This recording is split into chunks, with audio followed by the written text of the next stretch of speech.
বন্ধুসকল আপোনালোকক আজি আমাৰ টংলাৰ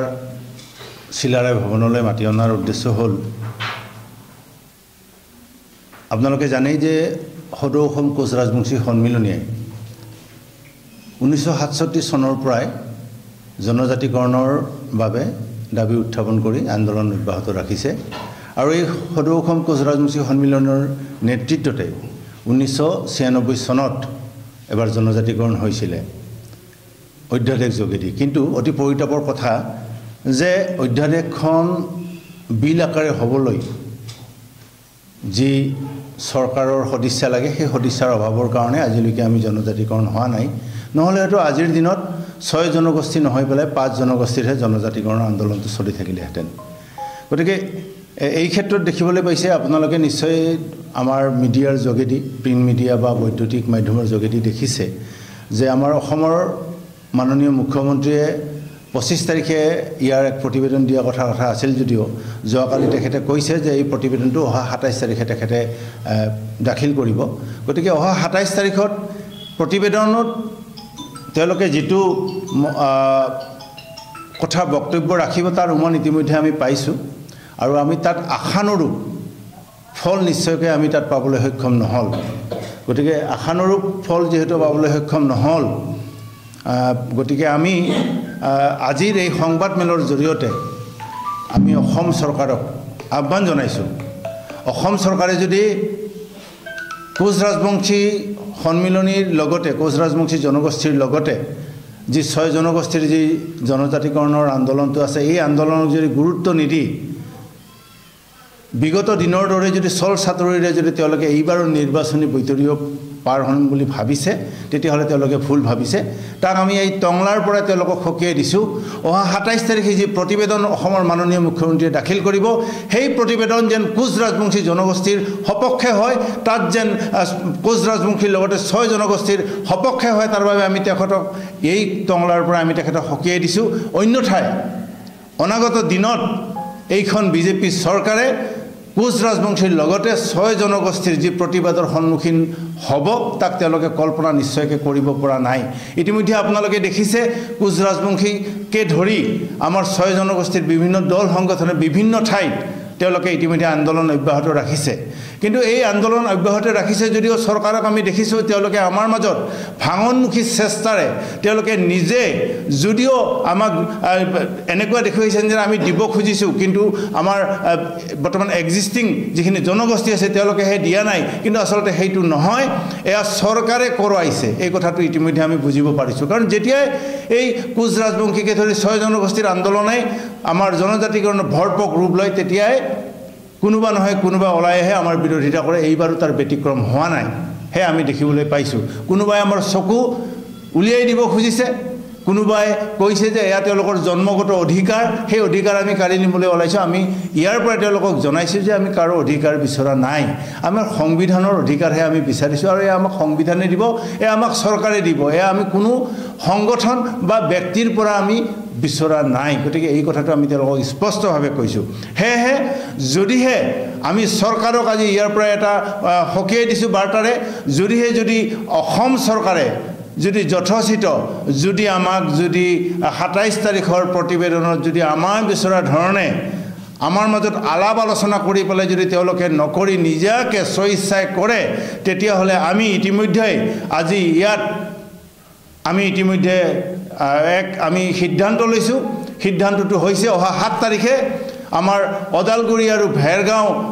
জিলাৰ সহযোগত সদৌ অসম কোচ ৰাজবংশী সন্মিলনীৰ উদ্যোগত এক বিশাল গণসমাবেশ আমি ইয়াতে অনুষ্ঠিত কৰিম লগতে অহা 21 তাৰিখে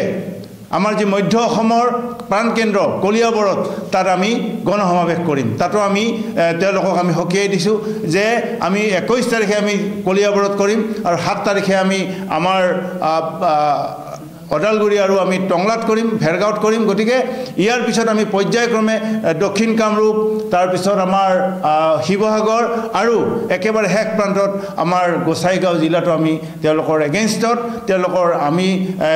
বিচৰা ধৰণে যদি নিদিয়ে তেতিয়াহলে আমি তাতো তেওঁলোকে গণসমাবেশ কৰিম আৰু গণসমাবেশৰ জৰিয়তে আমি এটা কথাই কম ৰাইজক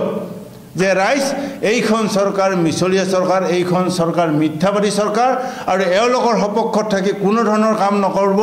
কোনো ধৰণৰ অৰুণোদয়, মাজনী বা আন কোনো আঁচনিয়ে আমাৰ একো উপকাৰ সাধিব নোৱাৰে। আমি আমাৰ যদি উপকাৰ সাধিব লাগে, আমাৰ যদি ভৱিষ্যত প্ৰজন্মক যদি সুৰক্ষিত কৰিব লাগে, অসমৰ জাতি মাটি ভেটি যদি সুৰক্ষিত কৰিব লাগে, তেতিয়াহ'লে আমাক জনজাতিকৰণ লাগিব। আৰু জনজাতিকৰণ অবিহনে আজি অসমৰ জাতি মাটি ভেটি কোনো কাৰণতে সুৰক্ষিত নহয়। ইতিমধ্যে আপোনালোকে দেখিছে যে বিশেষ শ্ৰেণীৰ কিছু অবৈধ প্ৰব্ৰজনকাৰী আমাৰ মাটি ভেটি সকলো কাঢ়ি লৈ গ'ল। গতিকে আমাৰ দুদিনমান পিছত আমাৰ নিশ্চয় হয়তো ৰাজনৈতিক অধিকাৰখিনিও তেওঁলোকে আমাৰ পৰা হাতৰ পৰা লৈ যাব। গতিকে আমি অসম চৰকাৰৰ সময় থাকোঁতে যথোচিত পদক্ষেপ ল'বলৈ আহ্বান জনাইছোঁ। ইয়াৰ উত্তৰটো এটাই যে তেওঁলোকে কৈছে যে বৰ্তমান যিখিনি জনজাতি হৈ আছে তেওঁলোকৰ মনত এটা ভাৱৰ উদয় হৈছে, সংশয় হৈছে। কিন্তু আমি তেওঁলোকক বাৰম্বাৰ কৈছোঁ, আপোনালোকে যদি দেখিছে আমাৰ আমি যিটো NDTVত আমি যিটো বহিছিলোঁ টক শ্ব'ত, সেইদিনা আমাৰ CC2R সঞ্চালক তথা আমাৰ আদিত্য খাকলাৰী ডাঙৰীয়া সেইদিনা উপস্থিত আছিলে, বসন্ত গগৈ ডাঙৰীয়া উপস্থিত আছিলে, মই নিজে উপস্থিত আছিলোঁ। তাত সেইদিনা তেওঁ কিন্তু সন্মত হৈছিলে, কাৰণ তেখেতে কৈছিলে আমাৰ ক্ষতি নোহোৱাকৈ যদি এই 6 জনগোষ্ঠীক যদি জনজাতিকৰণ কৰে তেতিয়াহ'লে আমাৰ কোনো আপত্তি নাই। কিন্তু নাজানিলোঁ কি কাৰণত হঠাৎ তেখেতসকলে আকৌ ওলোটা খৰ মাৰিলে। আকৌ ওলোটা খৰ মাৰি পেলাই টংকেশ্বৰ ৰাভা, আদিত্য খাকলাৰী ডাঙৰীয়াই কৈছে যে 6 জনগোষ্ঠীক জনজাতিকৰণ দিব নালাগে। আমিতো কোৱা নাই যে এক্সিষ্টিং ট্ৰাইবছখিনিৰ পৰা তেওঁলোকৰ জনজাতিৰ মৰ্যাদা কাঢ়ি পেলাই আমাক দিয়ক, আমি কোনো কাৰণতে সেই কথাটো কোৱা নাই। আমি বাৰম্বাৰ বিচাৰিছোঁ, আমি আদিত্য খাকলাৰী ডাঙৰীয়াক সেইদিনা আহ্বান জনাইছিলোঁ, আপোনাৰ নেতৃত্বতেই আমি যাম, আপুনি ওলাই আহক।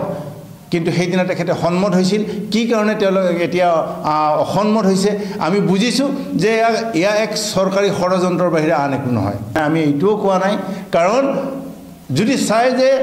ভাৰত স্বাধীন হোৱাৰ পিছৰ পৰা 1952 চনত যি তেওঁলোকে জনজাতিৰ মৰ্যাদা লাভ কৰিছিলে, তাৰ পিছৰ পৰা কিন্তু আজিলৈকে ছ'চিঅ' ইকনমিক ছাৰ্ভে হোৱা নাই। ছ'চিঅ' ইকনমিক যদি আজিৰ দিনত ছাৰ্ভে হয় তেতিয়াহ'লে আপোনালোকে দেখিব যে আমাতকৈ বড়োসকল কিমান আগবঢ়া, আমাতকৈ মিচিংসকল কিমান আগবঢ়া। গতিকে এই ভয়তে তেওঁলোকৰ হয়তো ভয় আছে। গতিকে তেওঁলোকে আচল কথা নকৈ চৰকাৰৰ মদতপুষ্ট হৈ চৰকাৰী ধনেৰে যি তেওঁলোকে সমাৱেশ কৰিলে, চৰকাৰী ধনেৰে বা চৰকাৰী আশীৰ্বাদ লৈ তেওঁলোকে যি বক্তব্য ৰাখে সেয়া সঁচাই আমাৰ কাৰণে অতি দুখজনক কথা। গতিকে মই CC2Rকে আদি কৰি আদিত্য খাকলাৰীক অনুৰোধ জনাইছোঁ যে আমি তেওঁলোকৰ প্ৰাপ্য অধিকাৰ খৰ্ব কৰিব খোজা নাই আৰু নকৰোঁ। আমি আমাৰ অধিকাৰ বিচাৰিছোঁ, কাৰণ আপোনালোকে জানে যে সংবিধানে 340 1 and 2 আৰ্টিকেলত আছে যে যেতিয়াই কোনোবা জনজাতি এক্সিষ্টিং জনগোষ্ঠী যদি তেওঁলোকে বেছিকৈ ছ'চিঅ' ইকনমিকভাৱে আগবাঢ়ি যায় তেতিয়াহ'লে তেওঁলোকক আকৌ তাৰ পৰা উলিয়াই দিব লাগে। গতিকে সেই ভয়টো তেওঁলোকৰ হয়তো আছে। গতিকে যাৰ ফলত তেওঁলোকে নেকি আজি কোনো কাৰণত ছ'চিঅ' ইকনমিক ছাৰ্ভেটো হ'বলৈ বিচৰা নাই। আৰু এটা কথা সংবিধানত আছে যে যি ঠাইৰ মানুহ আদিবাসী সেই ঠাইৰ মানুহ অট'মেটিকেলি তাৰ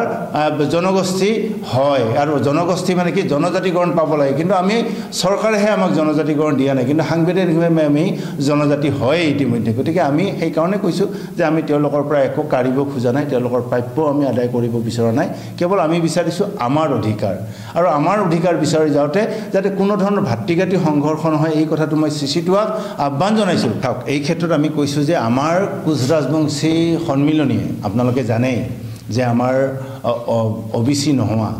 কিছু ব্যক্তিয়ে, আন জনগোষ্ঠীৰ ব্যক্তিয়ে আমাৰ কিছু চাৰ্টিফিকেট লৈছিলে, আৰু সেইখিনি এইকাৰণে হৈছিলে আমি বাৰম্বাৰ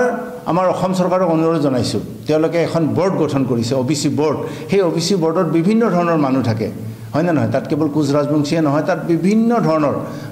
প্ৰায় 36টামান তাত সংগঠন আছে। আৰু তেওঁলোকে যিহেতু সেই চাৰ্টিফিকেটখন দিয়ে, যাৰ ফলত নেকি আন লোকে সেই সুবিধাটো ল'বলৈ সুবিধা পায়। গতিকে আমি কৈছিলোঁ আগত কিন্তু আমাৰ কোচ ৰাজবংশী সন্মিলনীয়ে এই প্ৰমাণ পত্ৰখন দিয়াৰ ব্যৱস্থা আছিলে, কিন্তু সেইটো আমাক এইখন চৰকাৰে কৰ্তন কৰিছে। আমি ইতিমধ্যে আমাৰ অসম চৰকাৰক বিভাগীয় মন্ত্ৰীৰ জৰিয়তে আমি আবেদন জনাইছোঁ যে এই প্ৰক্ৰিয়াটো আমাৰ জৰিয়তে সম্পন্ন হ'ব লাগে। আৰু এই ক্ষেত্ৰত আমাৰ আক্ৰাচুকে ধৰি বিভিন্ন আমাৰ জনগোষ্ঠীৰ যি সংগঠন আছে তেওঁলোকৰ কোনো আপত্তি নাই, কেৱল আপত্তি আছে অসম চৰকাৰৰ। গতিকে তেওঁলোকে সেইকাৰণে কৰা নাই। আৰু ইতিমধ্যে আমি তেনেকুৱা ব্যক্তি যিয়ে নেকি আমাৰ এই প্ৰমাণ পত্ৰ লৈ পেলাই SCS অফিচাৰ হৈছে তেনেকুৱা ব্যক্তিৰ তালিকাও ইতিমধ্যে আমি অসম চৰকাৰৰ হাতত জমা দিছোঁ। সন্মিলনীয়ে আগৰ পৰাই কৈ আছে এতিয়াও কৈ আছোঁ যে আমি কোনো কাৰণতে অবিভক্ত মধ্য বিটিআৰ ৰাভা হাছং এই কথা নামানো গোটেই অসমত যিখিনি কোচ ৰাজবংশী লগ আছে দিলে আটাইখিনিকে দিব লাগিব অন্যথায় আমি কোনো অবিভক্তই হওক বা বিটিআৰে হওক বা ৰাভা হাছঙে হওক এই ক্ষেত্ৰত আমি কোনো কাৰণতে সন্মত নহয় কিমান ভাগ কৰিব আৰু আমাক আপোনালোকে জানেই যে বেংগলত থকা আমাৰ কোচ ৰাজবংশী লোকসকল SC 1987 চনত আমাৰ মেঘালয়ত থকা আমাৰ লোকসকল ST বিহাৰত থকা লক্ষিণী আমাৰ OBC আমি অসমত OBC গতিকে আৰু কিমান ভাগ কৰিব এই ভাগ কৰাৰ যি প্ৰৱণতা আমাৰ চাণক্য মুখ্যমন্ত্ৰীয়ে বাৰে বাৰে কৰি আছে যে মৰাণক দিব মটকক দিব ইয়াত দিলে আমাৰ ট্ৰাইবেল সংঘৰ আপত্তি নাই আমাৰ অবিভক্তক দিলে আপত্তি নাই এয়া চৰকাৰী কাৰসাজিৰ বাহিৰে আন একো নহয় আৰু আমাৰ মাননীয় মুখ্যমন্ত্ৰীয়ে এই কথা জানি থওক যে এনেকুৱা কোনো ধৰণৰ ৰাজনীতি আমাৰ লগত নকৰিব দিলে আমাৰ গোটেই অসমৰ কোচ ৰাজবংশী জনগোষ্ঠী দিব লাগিব অন্যথায় আমাৰ কোচ ৰাজবংশী সন্মিলনে কোনো ধৰণৰ জনজাতিকৰণ স্বীকাৰ নকৰে আপোনালোকে হয়তো ফুল তথ্য আপোনালোকৰ আছে যে আমাৰ ভাষা নাই বুলি কোচ ৰাজবংশী জনগোষ্ঠীৰ ভাষা হ'ল ৰাজবংশী ভাষা ইতিমধ্যে আপোনালোকে জানে যে ভাষা এটাক স্বীকৃতি দিব লগা হ'লে যিকেইটা সংস্থা আছে গোটেইকেইটা সংস্থাই আমাৰ ৰাজবংশী ভাষাটোক স্বীকৃতি দিছে আনকি ফিনলেণ্ডত আমাৰ ৰাজবংশী ভাষাতে স্বীকৃতি দিছে গতিকে এতিয়া আৰু আমাৰ ভাষাক লৈ পেলাই আমাৰ কোনো বিতৰ্ক নাই কোচ ৰাজবংশীসকলৰ ভাষাটো হ'ল ৰাজবংশী ভাষা কিন্তু আপোনালোক কোৱাৰ ধৰণে হয় এইটো এটা অতি দুখ লগা কথা যে আমাৰ কোচ ৰাজবংশী জনগোষ্ঠীৰ কিছু লোকে আমাৰ ভাষাটো এতিয়াও ক'বলৈ লাজ কৰে নিজকে লাজ কৰে যেনেকৈ আমাৰ বড়োসকলে লাজ নকৰাকৈ নিজৰ কথাটো কয় কিন্তু আমাৰ কোচ ৰাজবংশীৰ লোকসকলে আমাৰ ৰাজবংশী ভাষাটো ক'বলৈ নিজকে অলপ চিনাকি দিবলৈ অলপ লাজ কৰে কিন্তু আজিৰ দিনত সেই লাজ নাই আজিৰ দিনত যদি আপোনালোকে যায় একেবাৰে জোনাইৰ পৰা আৰম্ভ কৰি আপোনালোকে যদি একেবাৰে আহি যদি আপোনালোকে ধুবুৰীলৈকে আহে দেখিব এটাই নৃত্য চলি আছে এই যোৱা যদি আপোনালোকে 15 আগষ্টত যদি স্বাধীনতা দিৱস যদি দেখিলেহেঁতেন তেতিয়া আপোনালোকে দেখিলেহেঁতেন যে প্ৰতিটো জিলা সদৰত আমাৰ কোচ ৰাজবংশীৰ যি কুচান নৃত্য হে গোৱালিনী নৃত্য হেয়া চলিছে তাৰ অৰ্থটো এইটোৱে বুজাব খুজিছোঁ যে আমাৰ অসমত আমাৰ সংস্কৃতিলৈ কোনো আমাৰ ভাগ নাই ইতিমধ্যে আমাৰ সংস্কৃতিটো ইষ্টাব্লিছ হৈ গৈছে এয়া আমাক কোনো আন জনগোষ্ঠী বা আন মানুহে ইষ্টাব্লিছ কৰিব পৰা নাই এয়া আমাৰ পুৰণা সংস্কৃতি mobile plus physiotherapy wellness and rehabilitation centre দক্ষিণ কামৰূপৰ ব্যৱসায়িক প্ৰাণকেন্দ্ৰ বিজয়নগৰৰ লগতে VIP চক আৰু গুৱাহাটী মালিগাঁও পাণ্ডৱনগৰত থকা তিনিওখন ক্লিনিক বৰ্তমান প্ৰায় 20 বছৰৰ অভিজ্ঞতা পুষ্ট তথা এতিয়ালৈকে প্ৰায় 40,000 ৰোগীক সুস্থ কৰি তোলা ডক্টৰ পল্লৱীনাথৰ তত্ত্বাৱধানত চলি আছে এই ফিজিঅ'থেৰাপি চেণ্টাৰ তিনিটাত বৰ্তমান অভিজ্ঞ ডক্টৰৰ দ্বাৰা যিকোনো জটিল ফিজিঅ'থেৰাপি চিকিৎসাৰ লগতে যিকোনো ৰোগীৰ ঘৰলৈ গৈ চিকিৎসা সেৱাৰ সুব্যৱস্থাও ৰাখিছে আমাৰ ঠিকনা mobile plus physiotherapy wellness and rehabilitation centre opposite Uparhali Bijoynagar SBI branch আমাৰ VIP চকৰ ঠিকনাটো হ'ল VIP Chowk near VIP bus stop Borjhar Guwahati আমাৰ মালিগাঁও ঠিকনাটো হ'ল চেলাছ 360 physiotherapy and rehabilitation centre Maligaon Pandavnagar Guwahati 12 আমাৰ যোগাযোগ নম্বৰ হৈছে